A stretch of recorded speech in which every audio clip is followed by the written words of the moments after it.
여러분, 오늘은 시련에 직면하여 좌절과 낙담에 빠진 사람들에게 필요한 8가지 지혜에 대해 이야기해 보겠습니다. 인생에서 시련을 겪지 않는 사람은 없습니다. 다만 그 시련을 현명하게 잘 극복하는 사람과 시련에 좌절하고 굴복하는 사람이 있을 뿐입니다. 어둠이 깊은 후에 여명과 함께 밝음이 오듯이 누구에게나 어둠은 조용히 찾아오는 법. 권투 선수가 때리기만 하고 맞지 않을 방법은 없을 것입니다. 사각의 링에서 살아남는 방법 중 하나는 맷집을 키우는 것입니다. 스트레이트, 잽, 훅, 어퍼컷 등 어디서 날아올지 모르는 상대의 펀치는 시련입니다. 그 펀치를 견딜 수 있는 맷집의 단련은 필수입니다. 이 맷집에서 역습의 기회를 노릴 수 있듯이 우리의 인생에서 반드시 찾아오는 시련이라는 펀치를 견딜 수 있는 맷집을 기르는 지혜를 찾아봅시다. 길고도 깊은 어둠을 보내고 여명을 맞이하는 사람처럼 시련의 끝자락에서 행복이라는 태양이 떠오르기 시작할 무렵일지도 모릅니다. 결코 좌절하거나 굴복해서는 안 될 것입니다. 시련은 신이 우리에게 주는 가장 큰 선물일 수 있기 때문에 이제 시련에 낙담하지 않고 시련을 역전의 기회로 만들 수 있는 8가지 지혜를 알아봅시다. 첫째, 수용하라. 수용은 현명한 사람들이 시련을 대하는 중요한 방법 중 하나이다. 인생에서 마주치는 어려움과 도전은 피할 수 없는 것들이다. 이러한 상황들을 받아들이는 것은 그 상황들로부터 배울 수 있는 기회를 열어주고 그것들을 극복하기 위한 첫걸음이 된다. 수용은 상황을 긍정적이거나 부정적으로 판단하기보다는 그 상황을 있는 그대로 인식하는 것을 의미한다. 이는 우리가 상황을 더 명확하게 이해하고 그에 따른 감정을 인식하며 더 효과적인 대응 방안을 찾을 수 있게 돕는다. 또한 상황을 수용하는 것은 우리가 그 상황에 대해 더 많은 통제력을 가질 수 있게 해준다. 우리가 상황을 부정하거나 피할 때 우리는 종종 그 상황에 대한 통제력을 잃고 스트레스와 불안감을 느끼게 된다. 반면 상황을 있는 그대로 받아들이면 우리는 그 상황을 변화시키거나 그것으로부터 배울 수 있는 방법을 찾을 수 있다. 상황을 수용하는 것은 실제로 우리의 통제력을 강화하는 중요한 첫걸음이다. 인생에서 마주치는 다양한 상황들, 특히 어려움이나 도전을 마주했을 때 이것을 부정하거나 피하려는 반응은 자연스러운 것일 수 있다. 그러나 이러한 접근 방식은 우리가 그 상황과 그로 인한 감정들로부터 도망치려 하면 할수록 그 상황이 우리 삶에 더 많은 영향을 미치게 하고 결국 우리의 통제력을 약화시킨다. 상황을 있는 그대로 받아들이는 것은 그 상황에 대한 우리의 인식을 바꾸는 것에서 시작된다. 이는 상황을 긍정적이거나 부정적으로 판단하기보다는 단순히 그것이 현재 우리가 처한 현실임을 인정하는 것을 의미한다. 이러한 수용은 우리로 하여금 더 명확한 마음으로 상황을 바라볼 수 있게 하며 그 상황을 해결하기 위한 실질적인 방안을 모색할 수 있는 기반을 마련해 준다. 더 나아가 상황을 수용함으로써 우리는 그 상황을 변화시킬 수 있는 다양한 가능성을 탐색할 수 있게 된다. 이는 단지 현 상황을 긍정적으로 바라보는 것만이 아니라 실제로 그 상황을 개선하거나 그로부터 배울 수 있는 교훈을 찾아내어 우리의 삶을 더 풍요롭게 하는데 기여할 수 있다. 또한 상황을 수용하는 것은 우리가 스트레스와 불안감으로부터 벗어나 더 평온한 마음 상태를 유지할 수 있게 해준다. 상황에 대한 우리의 저항이 줄어들면 우리는 더 이상 그 상황에 의해 압도되지 않게 되며 이는 우리가 더 건강하게, 더 효과적으로 문제에 접근할 수 있게 해준다.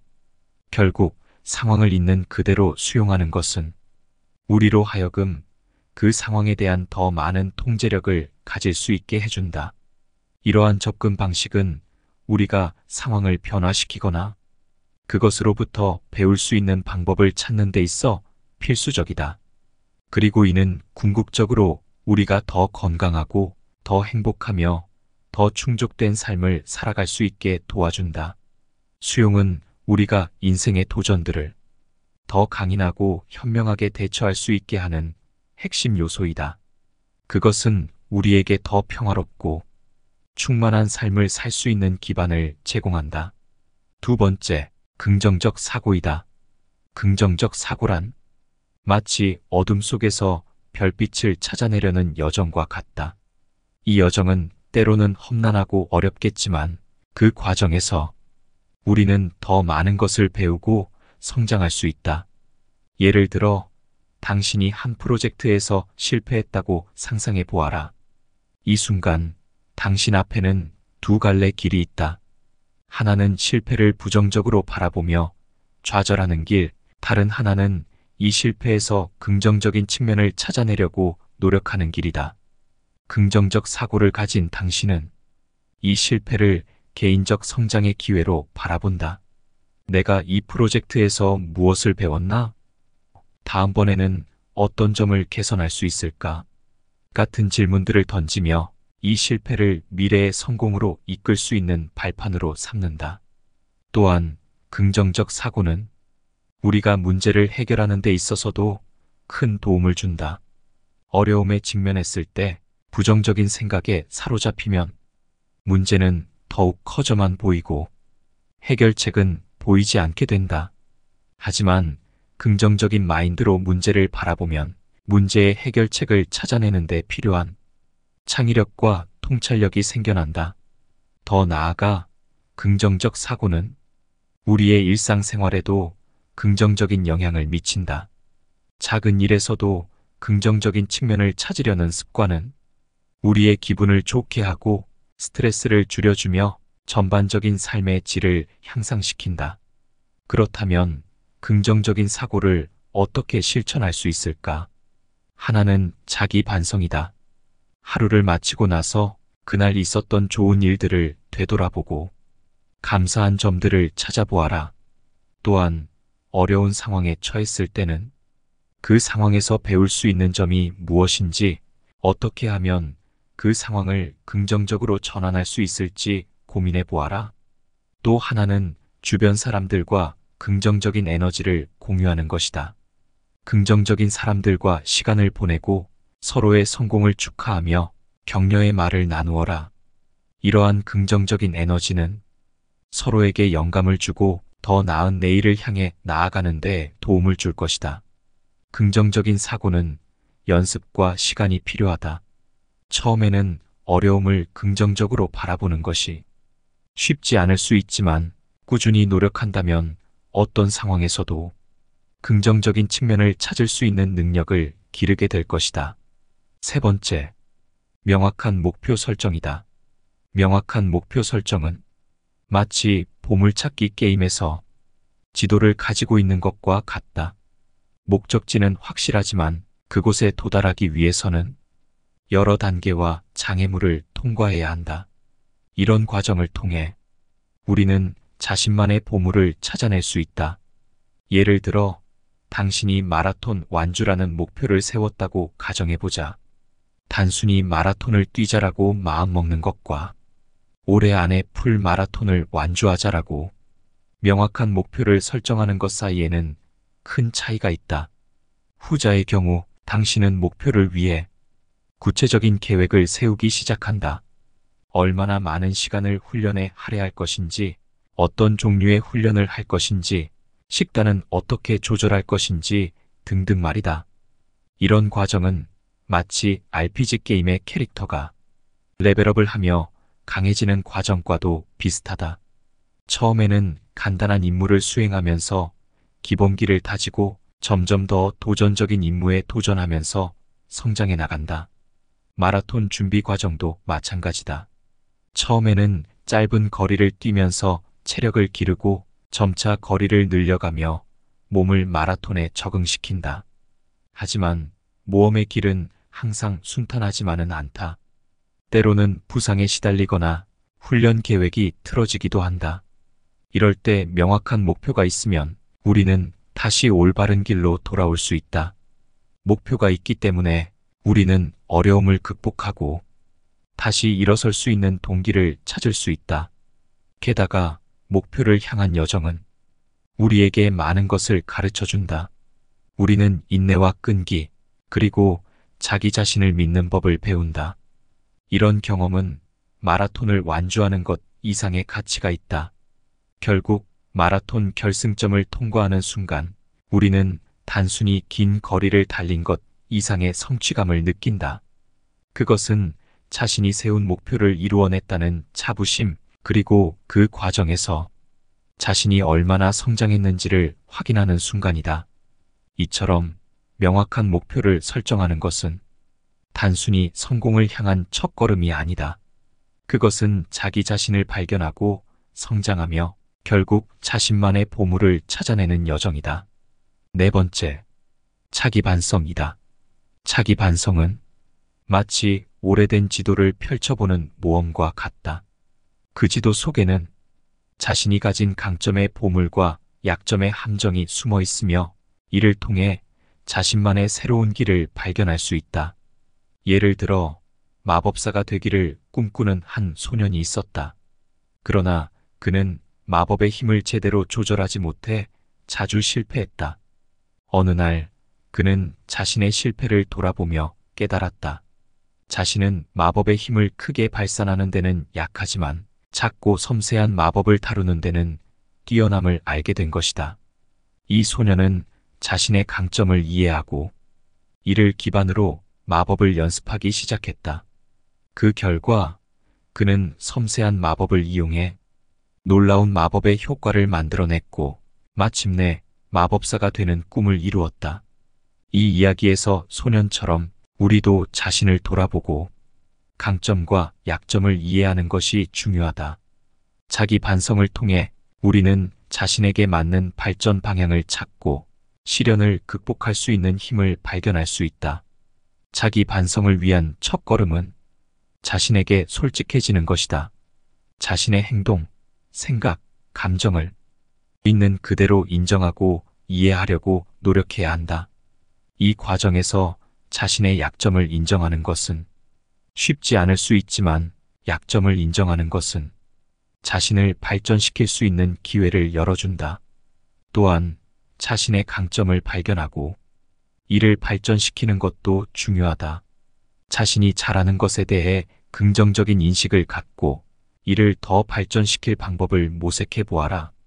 자신의 강점을 활용하면 어려움을 극복하는 데 필요한 자원을 발견할 수 있다. 자기 반성은 자신의 내면을 탐험하는 여정이다. 이 여정을 통해 우리는 자신을 더 잘 이해하고 자신만의 강점을 발견하며 약점을 극복할 수 있는 방법을 찾을 수 있다. 자기 반성은 때로는 도전적일 수 있지만 이 과정을 통해 우리는 더 강하고 발전된 자신을 만날 수 있다. 모든 것을 내 탓으로 여길 때 원망도 미움도 사라질 수 있듯이 지혜는 자기 반성에서 출발한다고 할 수 있다. 다섯째, 인내심이다. 인내심의 중요성을 이해하는 것은 마치 오래된 정원에서 느린 성장의 식물을 가꾸는 것과 같다. 예를 들어 마법의 숲에서 가장 아름다운 꽃을 피우는 식물이 있다고 해보자. 이 식물은 단 하루 만에 자라나는 것이 아니라 수년간의 인내와 정성이 필요하다. 그러나 그 결과는 마법처럼 놀라울 것이다. 한때 작은 마을에 인내라는 이름의 젊은이가 있었다. 인내는 마법의 숲에서 가장 아름다운 꽃을 피우기로 결심했다. 마을 사람들은 그의 결심을 듣고 모두 웃었다. 그건 불가능해 라고 그들은 말했다. 하지만 인내는 포기하지 않고 매일 아침 일찍 일어나 숲으로 가서 식물에 물을 주고 잡초를 뽑았다. 또한 그는 식물이 자라는 데 필요한 모든 조건을 조사하고 그에 맞게 환경을 조성했다. 처음 몇 년 동안은 식물이 거의 자라지 않았다. 마을 사람들은 계속해서 그를 비웃었다. 하지만 인내는 그의 이름처럼 인내심을 가지고 계속해서 노력했다. 그는 식물과 대화를 나누며 그의 꿈을 식물에게 말해주었다. 그리고 마침내 수년의 노력 끝에 식물은 마법처럼 아름다운 꽃을 피웠다. 그 꽃은 그 어떤 꽃보다도 더 아름다웠고 마을 사람들은 모두 그의 성공을 축하했다. 인내의 이야기는 우리에게 인내심의 중요성을 깨닫게 해준다. 결과가 즉각적으로 나타나지 않을 때 우리는 종종 포기하고 싶은 유혹을 받는다. 하지만 현명한 사람들은 인내심을 가지고 지속적으로 노력하는 덕분에 마침내 원하는 결과를 얻을 수 있다는 것을 안다. 이처럼 인내심은 우리가 꿈을 실현하는데 필수적인 요소이다. 우리 모두가 인내의 이야기에서 영감을 받아 우리 자신의 꿈을 향해 끈기 있게 나아갈 수 있기를 바란다. 6번째, 지원 체계를 활용하라. 가족, 친구, 멘토 등의 지원 체계를 활용하여 도움을 받는다. 타인과의 관계를 통해 얻는 지지와 조언은 어려움을 극복하는 데 큰 도움이 된다. 지원 체계의 중요성을 이해하는 것은 마치 깊은 바다를 항해하는 선장이 되는 것과 같다. 바다는 때로는 잔잔하고 평화로울 수 있지만 갑작스러운 폭풍우와 거센 파도에 직면할 수도 있다. 이때 혼자서 모든 것을 해결하려고 하는 것보다는 경험 많은 선원들과 지혜로운 조언자들의 도움을 받는 것이 훨씬 현명한 선택이다. 예를 들어 한 젊은 탐험가가 있었다. 그는 전설 속에만 존재한다고 여겨지던 신비한 섬을 찾아 나서기로 결심했다. 그의 여정은 매우 험난했고 많은 도전에 직면했습니다.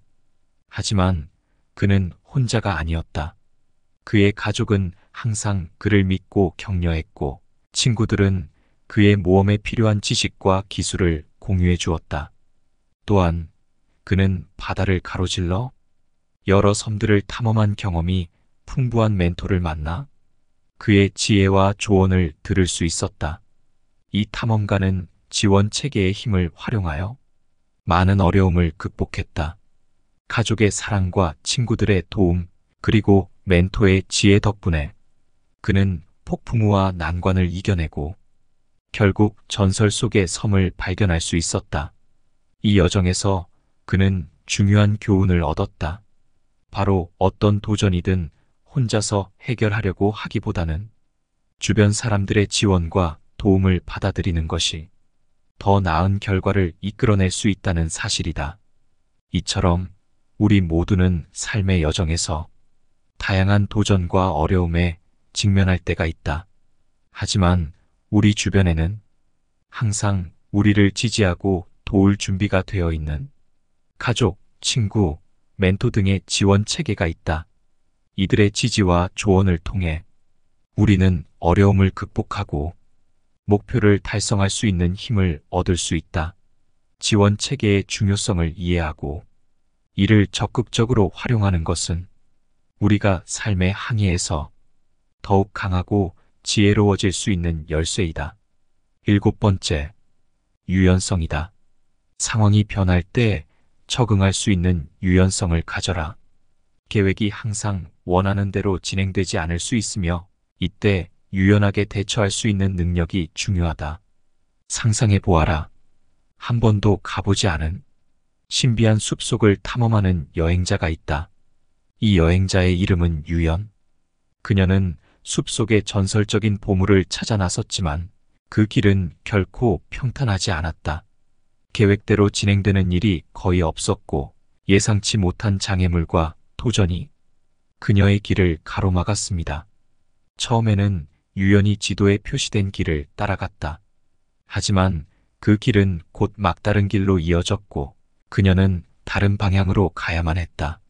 이때 그녀는 유연성의 중요성을 깨닫기 시작했다. 계획이 변경되어도 당황하지 않고 새로운 상황에 맞춰 자신의 길을 조정할 수 있는 능력이야말로 진정한 탐험가에게 필요한 덕목임을 이해했다. 어느 날 그녀는 갑자기 나타난 폭풍으로 인해 길을 잃고 말았다. 모든 것이 계획대로 되지 않았을 때 그녀는 패닉에 빠질 수도 있었다. 하지만 그 대신 유연은 주변 환경을 이용하여 새로운 대피처를 찾아냈다. 그녀는 폭풍이 지나가길 기다리며 이 시간을 이용해 다음 단계를 계획했다. 이처럼 여행을 계속하면서 유연은 끊임없이 변하는 상황에 적응하는 법을 배웠다.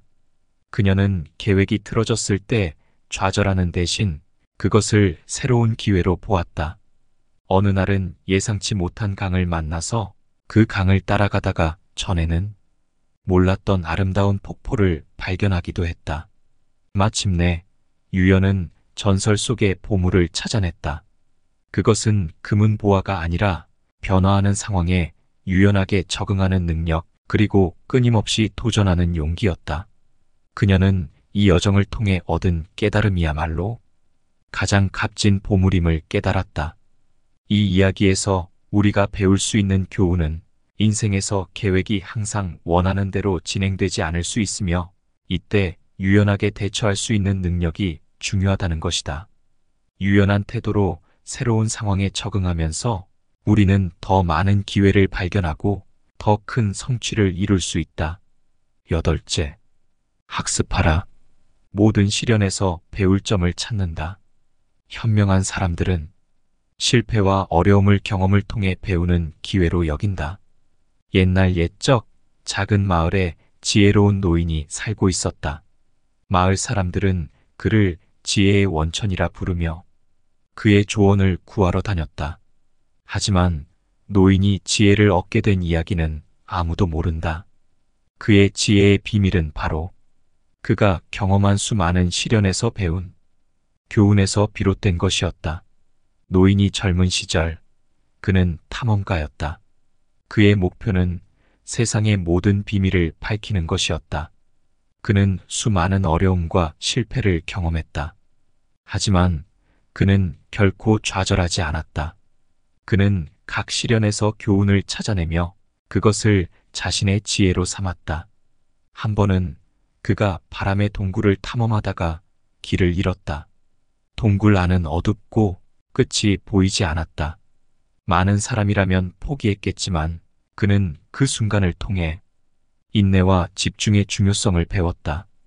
결국 그는 동굴의 비밀을 밝히고 무사히 탈출하는 데 성공했다. 또 다른 시기에는 그가 배를 타고 대양을 항해하다 폭풍을 만났다. 배는 거센 파도에 휩쓸려 위급한 상황에 처했다. 하지만 그는 당황하지 않고 침착하게 대응했다. 그는 이 경험을 통해 위기 상황에서의 침착함과 빠른 판단력의 중요성을 깨달았다. 노인은 이처럼 실패와 어려움을 극복하는 과정에서 배운 교훈을 마을 사람들과 나누었다. 그의 이야기는 마을 사람들에게 큰 영감을 주었고 그들 역시 자신의 어려움 속에서 교훈을 찾는 법을 배웠다. 노인의 이야기는 우리에게 모든 시련과 어려움 속에서도 배울 점을 찾을 수 있다는 교훈을 준다. 현명한 사람들은 실패와 어려움을 단순히 넘겨야 할 장애물로 보지 않고 경험을 통해 배우는 기회로 여긴다. 이처럼 우리가 겪는 모든 경험은 우리를 더 성장시키고 지혜롭게 만드는 귀중한 자산이 된다. 시련에 직면하여 시리와 좌절과 낙담에 빠져 있는 사람들이 좀 더 지혜롭게 대처할 수 있는 길 8가지를 생각해 보았습니다. 끝까지 시청해 주셔서 감사합니다.